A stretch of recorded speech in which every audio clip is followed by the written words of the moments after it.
నమస్తే. నేను మీ అశ్విని కుమార్. ఆ వ్యక్తి రైతు కుటుంబానికి సంబంధించిన వాడు.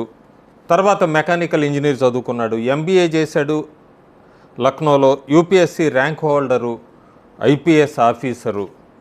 మంచి ఉద్యోగం ఉంది, అన్నీ ఉంది. కానీ ఏదో వెలితి దేశానికి ఏదో చేయాలి, రాష్ట్రానికి ఏదో చేయాలి. ప్రధానమంత్రి నరేంద్ర మోడీ ఇన్స్పిరేషన్గా తమిళనాడు రాజకీయాల్లోకి వాలంటరీ రిటైర్మెంట్ ఐపీఎస్గా తీసుకొని తమిళనాడు రాజకీయాల్లో బీజేపీలో చేరాడు. బీజేపీలో చేరిన అనిత కాలంలోనే తమిళనాడు బీజేపీ అధ్యక్షుడయ్యాడు.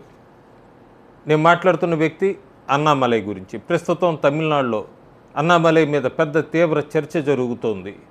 దాని కారణాల్లోకి వెళ్లే ముందు అన్నామలై తన పాదయాత్ర ఎన్ మక్కల్ ద్వారా చాలా వరకు డోర్ టు డోర్ క్యాంపెయిన్ చేశాడు. 234 నియోజకవర్గాల్ని కవర్ చేశాడు. బీజేపీ గురించి చెప్పాడు ఆయన. ప్రధానమంత్రి నరేంద్ర మోడీ గురించి చెప్పాడు. అట్లాగే ద్రవిడియన్ పార్టీస్ కాదు, ఒకసారి బీజేపీ కూడా అవకాశం ఇవ్వండి అని ఆయన ఎంత ప్రచారం చేసినా కూడా తమిళనాడు ఎప్పుడూ కూడా ద్రవిడియన్ పార్టీస్కి ఎక్కువ ఉంటుంది. బీజేపీని ఢిల్లీ పార్టీ, ఉత్తరాది పార్టీ అంటూ ఉంటుంది. అలాగే ఉచితాలకి, సినిమా హీరోల క్రేజ్కి బాగా పడిపోతుంది తమిళనాడు ఓటర్ల మైండ్ సెట్. అన్నామలైని కాదన్నారు. ఇంటలెక్చువల్ పొలిటీషియను అలాంటి ఆయన పక్కన పెట్టారు. డిఎంకేకి అప్పుడు అధికారం ఇచ్చారు. ఆ తర్వాత జరిగిన లోక్సభ ఎన్నికల్లో కూడా బీజేపీకి అక్కడ ఒక్క స్థానం కూడా అవకాశం ఇవ్వలేదు. డిఎంకే స్వీప్ చేసింది. ఆ తర్వాత ఈ మధ్య జరిగిన తమిళనాడు అసెంబ్లీ ఎన్నికల్లో మళ్ళీ ఒక్కసారి టీవీకే, విజయ పార్టీకి అవకాశం ఇచ్చింది తమిళనాడు రాష్ట్రం. కాకపోతే 24 నుంచి 26 మధ్య చాలా జరిగినాయి. అన్నామలై చెప్తూనే వస్తున్నాడు, ఒంటరిగా పోటీ చేద్దాం 2026 అసెంబ్లీ ఎన్నికల్లో, ఎవరితో పొత్తు వద్దు, మీకెందుకు, నేను బీజేపీని ఒక మంచి ప్లేస్లో తీసుకొచ్చి పెడతాను తమిళనాడు రాష్ట్రంలో అన్నాడు. దానికి కారణం కూడా తమిళనాడు రాష్ట్రంలో బీజేపీ ఎప్పుడూ కూడా నోటా పార్టీ కిందే ఉండేది. అన్న డిఎంకేతోనో పొత్తులో వెళ్ళి కొద్దిగా ఓట్ షేర్ పెంచుకుంది. అలాంటి బీజేపీని ఒంటరిగా 2024 లోక్సభ ఎన్నికల్లో 2% నుంచి 12% ఓట్ షేర్ దాకా తీసుకెళ్ళగలిగాడు అన్నామలై. అయినా ఢిల్లీ నాయకత్వం ఎక్కడా కూడా పెద్ద పట్టించుకున్నట్టు లేదు. లేదో వాళ్ళ ఆటలో భాగమో అన్న డిఎంకేతో పొత్తులో వెళ్ళారు. అన్న డిఎంకేతో పొత్తులో వెళ్ళి అన్నామలైని సైడ్ లైన్ చేశారు. అన్న డిఎంకేతో పాటు బీజేపీ కూడా బొక్కబొల్ల పడింది 2026 తమిళనాడు అసెంబ్లీ ఎన్నికల్లో.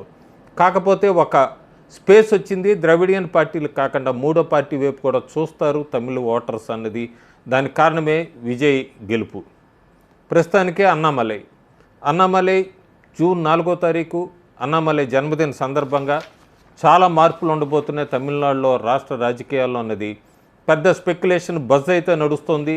ఆ బజ్ ప్రకారం ఏంటంటే అన్నామలై ఆయన కొత్తగా లాంచ్ మక్కల్ శక్తి ఇయక్కం, ఇదొక పొలిటికల్ పార్టీ కాదు, పీపుల్స్ మూవ్మెంటు. ఎక్కడైనా సరే ఒక 6 నెలల పాటు ప్రజలకు ఏమి ఇబ్బంది ఉన్నా, ఏమి ప్రాబ్లమ్స్ ఉన్నా కూడా వాళ్ళందరూ వచ్చి అన్నామలైని కలవచ్చు, అన్నామలైకి వాళ్ళ బాధలు చెప్పచ్చు. ఇవన్నీ అని ఒక 6 months ఈయన ఈ పీపుల్ మూవ్మెంట్ అనేది స్టార్ట్ చేస్తున్నాడు. గ్రౌండ్ లెవెల్లోకి వెళ్తున్నాడు. వాలంటీర్స్ని కనెక్ట్ అవ్వబోతున్నాడు. అట్లాగే ఇంటలెక్చువల్స్ని, యూత్ని కూడా కనెక్ట్ అవ్వటానికి ఇదొక కొత్త ఆల్మోస్ట్ ఎన్ మక్కల్ యాత్ర 2 అని చెప్పచ్చు. దీంతో ప్రజల్లోకి వెళ్తున్నాడు అన్నామలై. దీని మీద బాగా చర్చ కూడా జరుగుతుంది. 6 నెలల తర్వాత అన్నామలై ఏమన్నా కొత్త పార్టీ పెడతాడా?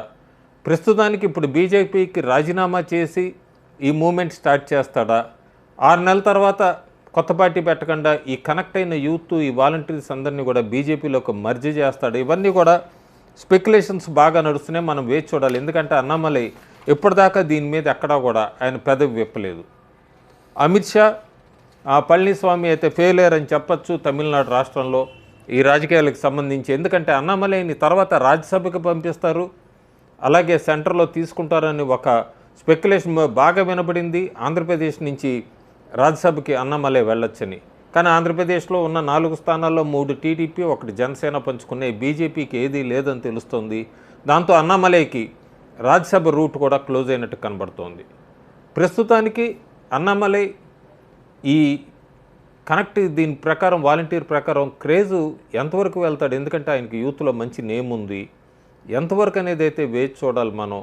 బీజేపీకి రిజైన్ చేస్తాడా, లేదంటే దీన్ని సెపరేట్గా, ఎందుకంటే ఇదే పొలిటికల్ పార్టీకి సంబంధించింది కాదు కాబట్టి బీజేపీలో ఉంటూనే ఈ మూవ్మెంట్ స్టార్ట్ చేస్తాడా? ఇవన్నీ కూడా మనం జూన్ 4వ తారీఖు దాకా క్లియర్గా ఎక్కడ మనం అన్నామలై నోటి వెంబడి వచ్చేంత వరకు కూడా ఈ స్పెక్యులేషన్స్ నడుస్తూనే ఉంటాయి.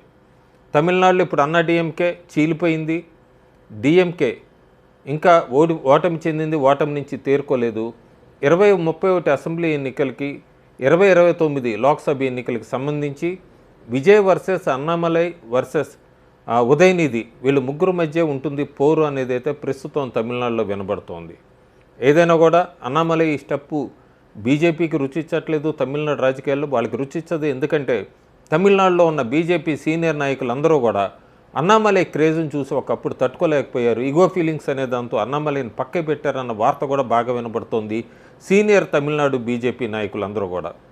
అన్నామలై ఒంటరిగానే వెళ్ళటానికి నిశ్చయించుకున్నాడు. అతనికి చాలా క్రేజ్ ఉంది తమిళనాడులో. ఈ సోషల్ మీడియాలో చాట్ జీపీటీలో వీటన్నిటిలో కూడా ఎవరు పాపులర్ లీడర్ ఇన్ తమిళనాడు ప్రస్తుతం ఉన్న నాయకుల్లో అంటే అన్నామలై పేరే ఫస్ట్ వినబడుతోంది. చూద్దాం అన్నామలై తీసుకున్న ఈ స్టెప్పు అది బీజేపీని దెబ్బ కొడుతుందా, బీజేపీకి ప్లస్ అవుతుందా అనేది మనం ఒక 6 నెలల దాకా వేచి చూస్తే తప్ప తెలియదు. కాకపోతే తమిళనాడు రాష్ట్రంలో మాత్రం బీజేపీ వితౌట్ అన్నామలై లేకుండా బీజేపీ అంటే మాత్రం బీజేపీ తమిళనాడు లాంటి రాష్ట్రంలో అధికారంలోకి రావటం మాత్రం కష్టమే. ఇది నా పర్సనల్ ఒపీనియన్. Thank you.